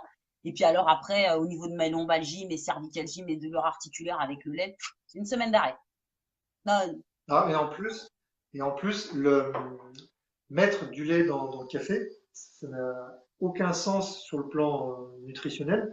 Parce qu'en fait, tu as le calcium du lait et la caséine du lait qui se complexent avec les polyphénols du café, c'est-à-dire les antioxydants. Les antioxydants dans le café, c'est l'acide caféique, l'acide férulique, l'acide chlorogénique. Ce sont des polyphénols antioxydants et donc qui sont intéressants pour la santé par ailleurs. Mm. Ça va se mélanger avec le calcium et les protéines du lait. Ça va faire un truc que tu peux pas absorber. Donc, tu vas pas l'absorber. Tu vas absorber ni le calcium du lait, ni les polyphénols antioxydants du café. Tout va partir dans les toilettes. Mais tu vas quand même absorber l'acrylamide, le truc toxique qui est généré par la torréfaction. Du coup, le café au lait, c'est indigeste et c'est même presque toxique parce qu'en fait, tu n'absorbes rien de bon, tu n'absorbes que ce qui est mauvais en fait. C'est Donc magnifique. moi, On augmente le taux de voilà, moi, résidence, on ingère la caséine et puis le truc de la torréfaction. C'est beau. ouais, C'est beau. ça sert à rien. Après, le truc, c'est vraiment celles qui prennent quand même un petit peu de café. Donc, j'aurais tendance à déconseiller, mais si vous le faites, mettez du lait de coco dans le café. Ça, c'est vraiment top. C'est super délicieux. On sent pas le goût de coco dans le café. Ça donne juste un goût crémeux. Mm. C'est vraiment Ouais, je super fais ça bon. aussi parfois quand j'ai Ouais. envie de café. Mais c'est la minute où là, faut pas me déranger. Je suis seule avec ma tasse de café parce que j'en bois 3 fois par an et je lui fais l'amour à ma tasse, hein, moi je te le dis, hein. Ah, je lui fais l'amour à ma tasse de café, je la sens et tout avec un petit peu là, ce que tu dis là, le lait de coco. Ah là, il y a plus personne, là. La terre elle peut s'arrêter de tourner, le monde peut bon, laissez-moi avec ma tasse de café là. Je coupe le téléphone. Alors, là, je pense que j'ai répondu à toutes les questions, enfin que tu as répondu à toutes les questions. Donc, moi, je regarde. Je regarde. Alors, privilégier le local, tout ça, on fait ce qu'on peut, hein. On fait vraiment ce qu'on peut. Faut vraiment, encore une fois, être en toute bienveillance. Et dans le livre de Fabien, il préconise un site où on peut savoir quels sont les produits à acheter en bio ou pas. Je donne Oui, un exemple. alors voilà. Là, ouais, je rebondis sur un truc dans ton live avec Barbara. Euh, enfin, je sais plus exactement, mais tu disais que j'avais cité beaucoup de marques industrielles. En fait, ça, c'est vraiment pour que les gens puissent, parce que c'était une demande que j'ai Oui, j'ai bien souvent eue, compris que c'était une demande, de hein. dire, de dire exactement, de dire exactement la marque. Alors, je te prends un exemple tout simple. Les personnes qui cherchent des œufs oméga 3, les Mhm. œufs bleu blanc cœur. Du moment que la personne ne sait pas qu'on les trouve chez Super U, elle va jamais en trouver. Tu lui dis simplement les œufs oméga 3, c'est le label bleu blanc cœur. Dans tous les Super U de France, il y en a. La personne va à Super U, elle les trouve. Voilà. C'est pour ça que c'est important de donner la marque, sachant Ah oui, que non, comme mais j'ai aucun c'est pas un sponsor jugement, revenu, c'est en rapport, le live qu'on a voilà. fait, c'est en rapport à notre pratique. Maintenant, effectivement, quand tu Ouais, ouais. démarres, enfin, t'as pas accès à mes premières publications, mais c'était des bars, hein. Les premières publications, c'était des produits industriels, sans lait, sans gluten, parce qu'on n'avait pas bien compris le concept, en fait, hein. Voilà, mais Donc, c'était vraiment pour, par exemple, ouais, c'était vraiment pour que les gens puissent trouver le truc, si tu veux. Par exemple, les œufs oméga 3. Alors ça, j'insiste, t'es c'est foutu, un là, truc qui te fait j'entends, non, rigoler. on continue. Le film de première partie est déjà lancé. T'es foutu. Ouais, donc je disais, ouais, les œufs oméga 3, alors pour celles qui connaissent pas encore, c'est des œufs de poule qui mangent des graines de lin. Elles ne mangent pas que des graines de lin, mais elles en mangent 6 à 10%, quoi. Mhm. Et ça change tout. Ça multiplie par 10 le taux d'oméga 3, Ah, c'est ça énorme. réduit, ça réduit le taux d'oméga 6. En fait, dans un œuf standard, tu as 40 fois plus d'oméga 6 que d'oméga 3, ce qui le rend très très inflammatoire. Alors que dans un œuf bleu blanc cœur oméga 3, tu as entre 1 et 2 fois plus d'oméga 6 que d'oméga 3. Donc c'est la différence, elle est colossale. C'est énorme. Et c'est vraiment énorme. Donc si vous Non, avez une grande... excuse-moi, parce que j'ai des Ouais. réactions de femmes un peu. Non, tu n'arrêtes pas de manger, ma chérie.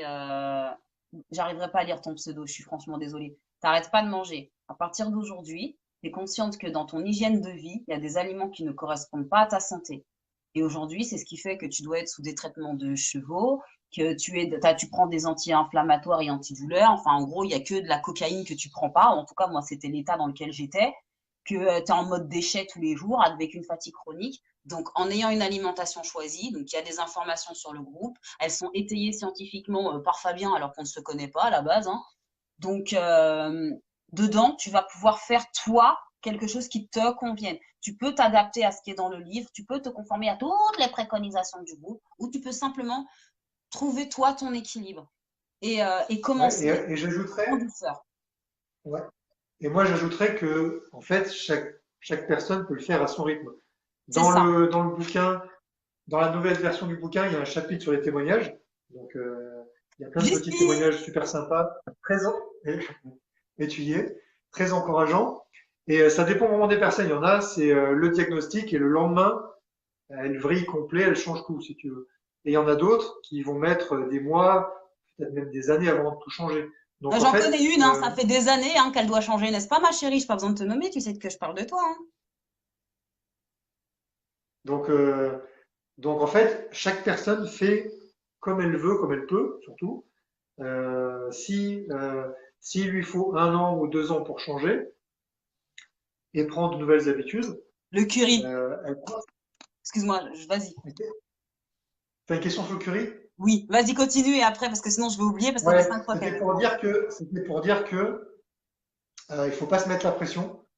Euh, Moi, j'ai rencontré toutes sortes de femmes atteintes d'endométriose qui avaient vraiment comment dire, une expérience différente avec l'alimentation.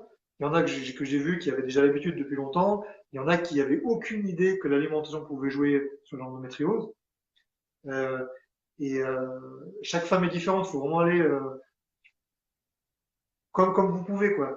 C'est-à-dire qu'en fait, vous allez peut-être là une personne qui connaît pas, qui entend ce que je dis, elle se dit mais c'est horrible, on peut plus rien manger, c'est affreux, je vais me pendre, etc.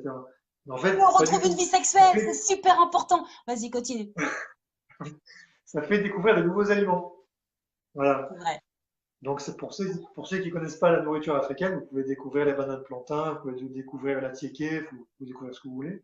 Il y a plein de D'ailleurs, à trucs. toutes les Vous Africaines pouvez, qui me demandent de voir vos recettes, parce que là, pour l'instant, j'en vois pas, c'est de l'arnaque. Hein. Hein. et vous pouvez découvrir euh, ouais, des trucs que vous consommiez pas habituellement. Vous mangez que des patates, des pommes de terre, mais du coup vous mangez des patates douces. Ça, c'est pour diversifier pour le non sans gluten. Donc vous allez découvrir des nouvelles choses, vous allez découvrir des cuisines d'autres pays, d'autres aliments, etc. Et en étant un peu curieux, finalement, vous allez finir par apprécier.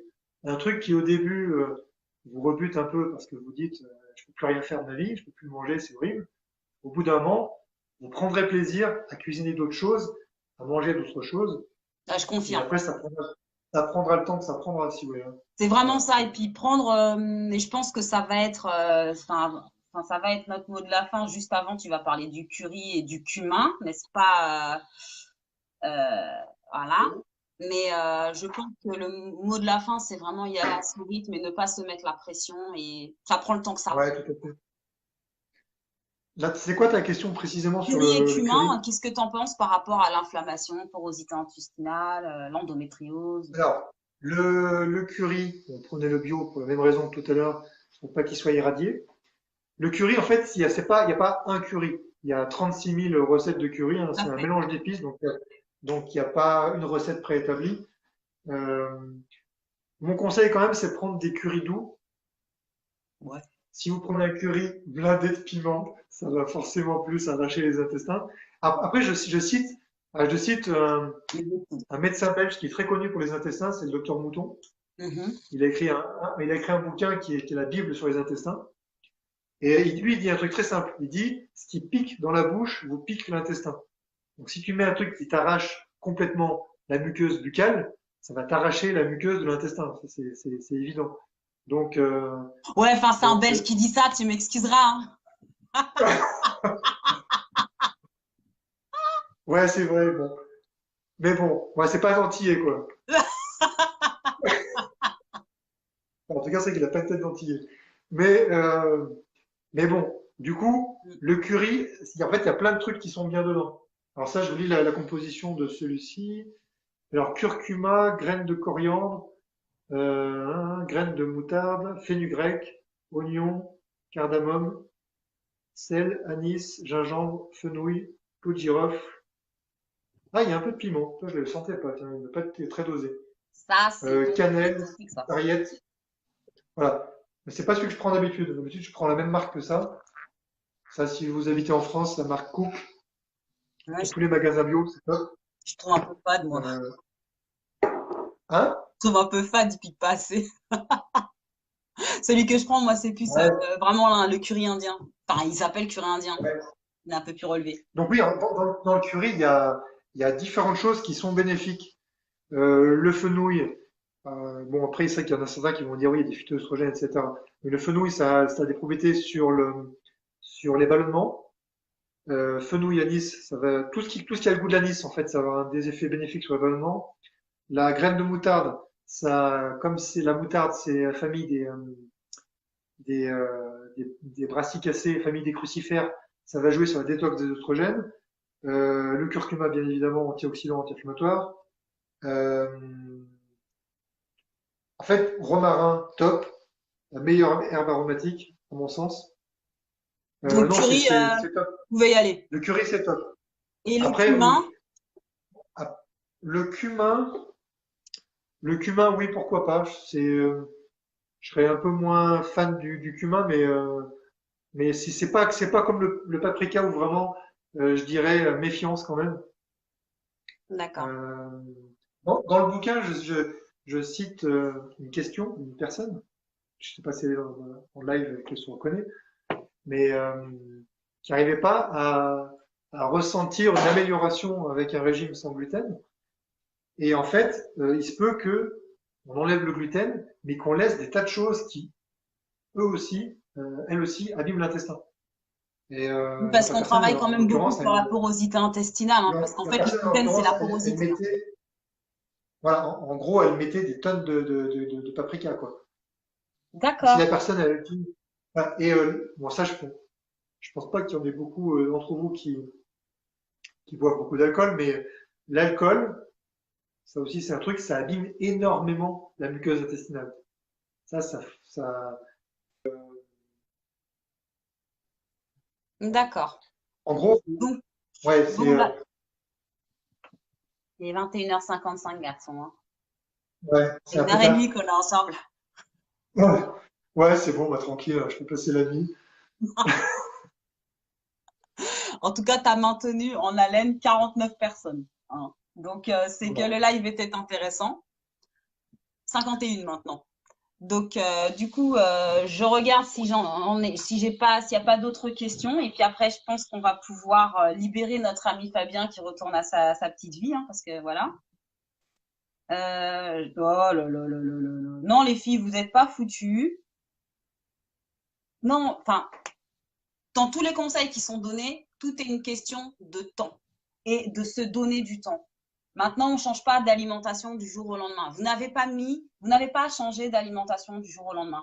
À partir du moment où vous avez arrêté le lait maternisé, vous êtes passé à une alimentation, qu'on a commencé la diversification, on ne vous a pas introduit tous les aliments brutalement dans votre assiette. Considérez que c'est la même chose. Vous devez y aller par étapes. Maintenant, les étapes sont les vôtres. On n'a pas tous la même éducation, la même culture, la même accessibilité au goût, la même accessibilité à la cuisine, la même culture de la cuisine au sein de la famille. Ça n'a pas du tout la même histoire. En fait, vraiment, c'est propre à chacun d'entre nous. Donc, prenez votre temps. Effectivement, il va falloir maintenant que vous retourniez en cuisine. Donc, il ne s'agit pas de vous faire un bœuf stroganoff ou un canard laqué matin, midi et soir, d'accord? On va se trouver des astuces, on va trouver des solutions entre nous. C'est l'intérêt du groupe, il est là pour ça, pour qu'on arrive un petit peu à ménager la chèvre et le chou et à faire une cuisine qui soit facile, accessible, dans un temps quand même raisonnable. Il y a des recettes chrono qui ont été mises en place par une des admins en fait régulièrement. Elle poste des recettes qui lui prennent moins de 30 minutes entre le moment où elle prépare la préparation et le moment où elle passe à table. Voilà, bon, elle compte pas le temps de mettre les couverts, évidemment, hein. Mais ce que je veux dire par là, c'est qu'il est possible de faire des choses sympathiques, savoureuses, goûteuses, qui sortent de l'ordinaire et qui ne donnent pas l'impression que notre vie, elle est foutue. Maintenant, si ta vie, c'est Big Mac, KFC, McDo, ça va être compliqué, mais c'est faisable. Tu devrais peut-être commencer par Ouais, essayer de mais faire des pains sans gluten et puis essayer de faire tes burgers toi-même. Ils n'auront pas tout à fait le même goût, mais comme tu vas les agrémenter différemment, eh bien, tu découvriras d'autres choses. D'ailleurs, j'ai une question sur la sauce maltais. Est-ce que tout ce qui est la levure maltais, pardon, parce que parfois je fais des sauces à base de levure maltais. Est-ce que c'est pertinent ou pas? Et après, je pense que de je voudrais mettre, mon. de mettre volontairement de la levure, tu veux dire? Oui, la levure maltée, est-ce que c'est un aliment qui est pertinent ou pas? Ouais, après, il me semble que tu dois avoir des traces de gluten, il me semble. Donc, Je vais à vérifier, ce sera vérifié. mais Bah, dans ces cas-là, on se laisse cette question pour le prochain live alors. ouais. Par rapport au malt d'orge, parce que c'est ça, il me semble, qu'il y a dedans. Du coup, ça va pas être une bonne idée, je pense. Vu que t'as de l'orge dedans, c'est Ouais. du malt d'orge. Tu peux avoir des traces de gluten. Exactement. Des traces, même des quantités. Ouais, plus que des traces, quoi. Il y en a dedans. Ouais, ouais. Donc, à vous de Donc, voir. Voilà, c'est de l'orge. Bon, maintenant, et c'est pas du après, lait, c'est pas du après, gluten. bon, ça, c'est vrai que c'est plus de l'ordre de la naturopathie, mais après, il est possible, euh, si tu as eu un antécédent de candidose intestinale, un candida albicans par exemple, que tu aies après des réactions croisées aux autres levures, euh, et donc qu'après les paillettes de levure, c'est des levures qui sont mortes, hein, tu sais, les paillettes de levure alimentaires sont des levures qui sont mortes. C'est pas comme la levure de bière revivifiable. Dans tes intestins, elles revivent pas, elles poussent pas. Mais par contre, elles peuvent agir et faire réagir ton système immunitaire. Donc après, euh, moi, c'est vrai que la levure en paillettes, j'ai toujours été un peu méfiant, mais par crainte, parce que des fois, tu as des personnes qui ont des candidoses chroniques, qui sont infestées par du candida depuis des années, qui reste, qui part jamais, qui revient un peu. Et comme tu as des fois des réactions croisées, c'est pas cette levure-là qui est méchante, hein. Non seulement elle est morte, et en plus c'est pas la même. Mais je dirais, je me méfierais. Donc moi, je D'accord. sais que la levure en paillettes, et encore moins la levure en maltais, c'est pas un truc que je préconise.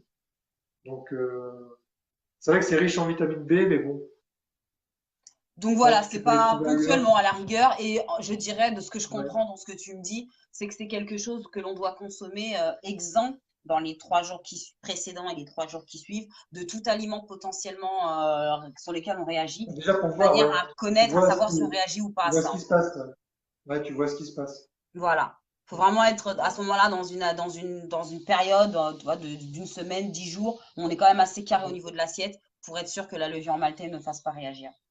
Donc, Moi, comme il y a d'habitude. vraiment des aliments que je préconise, enfin des aliments ou des épices ou autres, qui sont des incontournables. Le curcuma, par exemple. Mettez du curcuma absolument, quoi.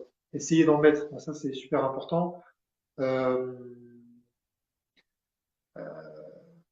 le romarin aussi.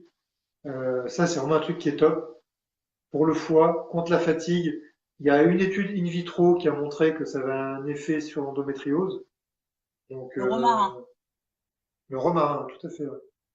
Donc, ça, c'est vraiment une épice top. Euh, voilà, vous pouvez vous reporter à la fiche sur ça. Je vais retrouver.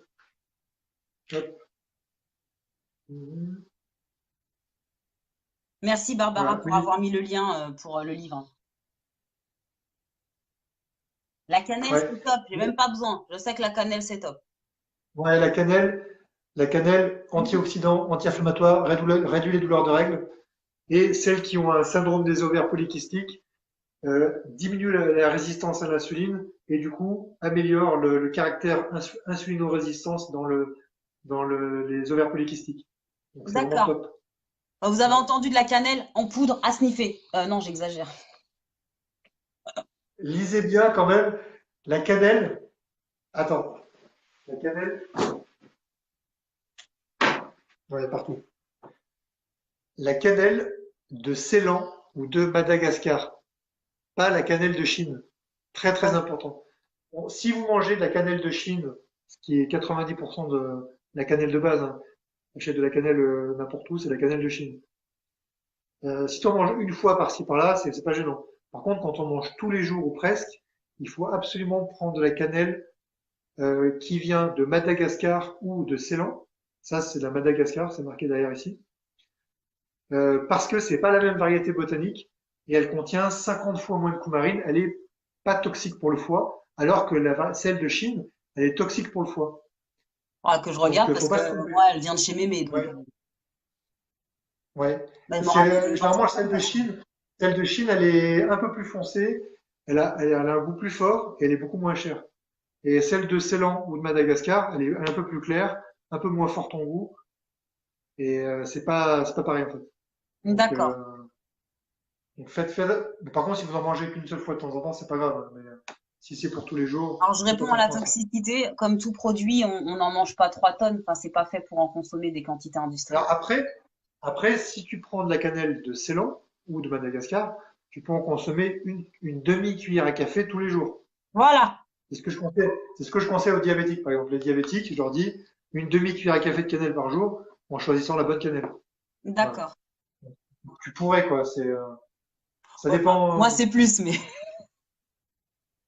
Bah, fais gaffe à la cannelle que tu prends. là, Enfin, regarde, enfin, en je sais fait, pas je si sais tu pas si peux. c'est de la Je sais cannelle pas qu'on si. m'a ramené des Antilles. Ouais, Honnêtement, je sais pas. ouais, Je sais pas. Bon, mon ami Fabien, sinon le live va être interminable. On va se laisser, hein, ouais. parce qu'on passe un super moment avec toi. Merci de ta participation. On aura, j'espère, le plaisir de te recevoir à nouveau dans mon salon, en fait, hein, derrière mon rideau de douche. Hein. Non, je suis pas dans ma salle de bain, mais il croyait que c'était mon rideau de douche. Enfin, donc Ouais, pour j'espère qu'on moi, aura c'était la salle de bain. voilà. Et puis euh, nous allons également lancer un concours sur le groupe. Voilà, donc on vous en dira un petit peu plus. Ah oui, exact. Exact. Donc le prix sera un livre de Fabien, dédicacé avec une odeur de son parfum pour celles qui veulent absolument avoir un petit peu de mon parfum.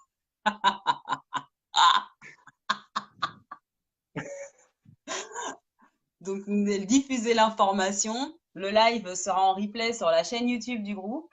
Et pour l'instant, mais bon, là pour l'instant, vous allez vous contenter du live avec toutes nos imperfectitudes et on vous fait de très très gros bisous et on vous dit à cracra bientôt. Ciao, À ciao. bientôt. Ciao, ciao. Ciao, ciao.